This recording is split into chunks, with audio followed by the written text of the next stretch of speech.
الحمدللہ رب العالمین والعاقبۃ للمتقین والصلاۃ والسلام علی رسول النبی الکریم۔ ناظرین و سامعین، علمی مذاکرہ چینل کے پروگرام فکر اسلامی کے اندر ہم اسلامی تہذیب و تمدن پر گفتگو کرنے کا ایک سلسلہ جاری کیے ہوئے ہیں۔ اس سلسلے کے اندر آج بات کریں گے کہ اسلامی تہذیب مہمان نوازی کے بارے میں کیا کہتی ہے، کہ جسے عربی میں کہتے ہیں اکرام الضیوف،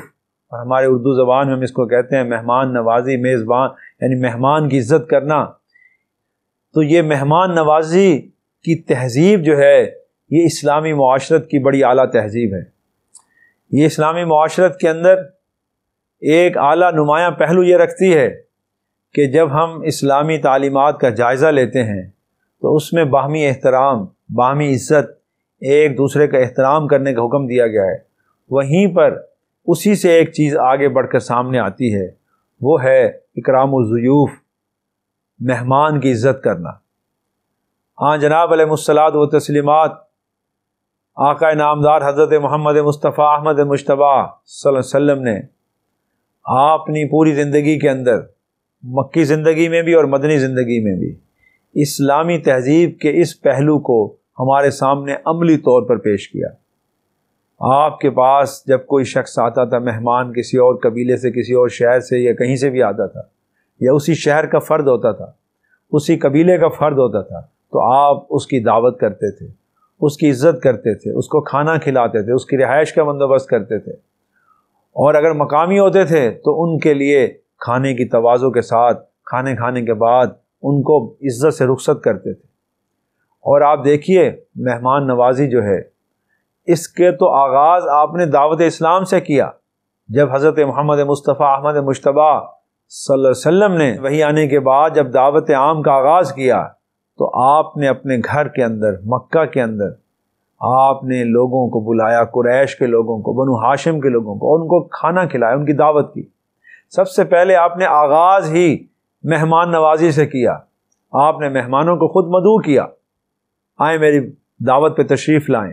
آپ کی دعوت پر روزانہ سینکڑوں لوگ آتے تھے، آپ ان کی ضیافت کرتے تھے، اور ضیافت کے بعد جب وہ کھانا کھا لیتے تھے تو پھر آپ ان کے سامنے اسلام کی دعوت کو پیش کرتے تھے۔ یعنی پہلے مہمان کی عزت کرتے تھے، مہمان نوازی کرتے تھے، اس کو کھانا پیش کرتے تھے، کھانا کھا کے جب وہ فارغ ہو جاتے تھے اور انہیں کلمہ توحید کی دعوت دیتے تھے، انہیں عقیدہ رسالت کی دعوت دیتے تھے، انہیں عقیدہ جو رسالت اور آخرت کی دعوت دیتے تھے، آخرت کے بارے پہ انہیں کہتے تھے کہ ہم نے اس دنیا سے ایک دن رخصت ہونا ہے۔ یعنی یہ ساری دعوت جو ہے توحید، رسالت اور آخرت کی، یہ آپ نے کب دی؟ کہ جب مہمانوں کو عزت دی اور ان کی میزبانی کی، ان کی ضیافت کی، ان کو کھانا کھلایا، اور پھر آپ نے ان کو اسلام کی دعوت دی۔ یہ کام آپ نے کئی دن تک کیا۔ سیرت کی کتابوں میں آتا ہے، بعض نے کم از کم 3 دن، بعض نے لکھا ہے، اور کئیوں نے لکھا ہے کہ زیادہ دن تک آپ نے کیا، کہ لوگ آتے تھے، کھانا کھاتے تھے، آپ ان کی ضیافت کرتے تھے، ان کی عزت کرتے تھے، ان کی مہمان نوازی کرتے تھے، ان کی عزت و تکریم کے ساتھ ان کو بٹھاتے تھے، ان کے ہاتھ دھلاتے تھے، پھر اس کے بعد ان کو دعوت پیش کرتے تھے۔ تو اسلام کی دعوت کا آغاز ہی اکرام الضیوف سے ہوا، مہمانوں کی عزت سے ہوا اور میزبانی سے ہوا۔ تو آئیے اسلامی تہذیب کے اس پہلو کو آپ اپنائیں تو معاشرے کے اندر بھی آپ کی شہرت اچھی ہوگی، آپ کی عزت ہوگی، آپ کا احترام ہوگا، خاندان کے اندر، رشتہ داروں کے اندر، قبیلے کے اندر اور قوم کے اندر بھی۔ آپ دیکھیے پہلے یہ رواج زیادہ تھا ہمارے معاشرے میں،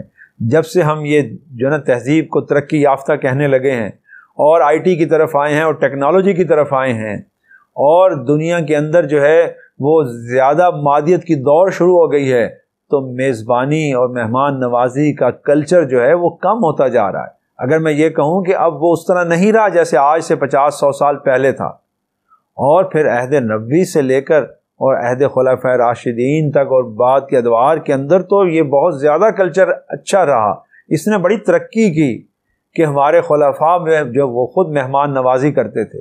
لوگوں کی عزت کرتے تھے، لوگوں کو کھانے پہ بلاتے تھے، ان کی عزت و تکریم کرتے تھے، اور کیونکہ انہوں نے دیکھا تھا کہ آن جناب علیہ السلام کے پاس مدینہ میں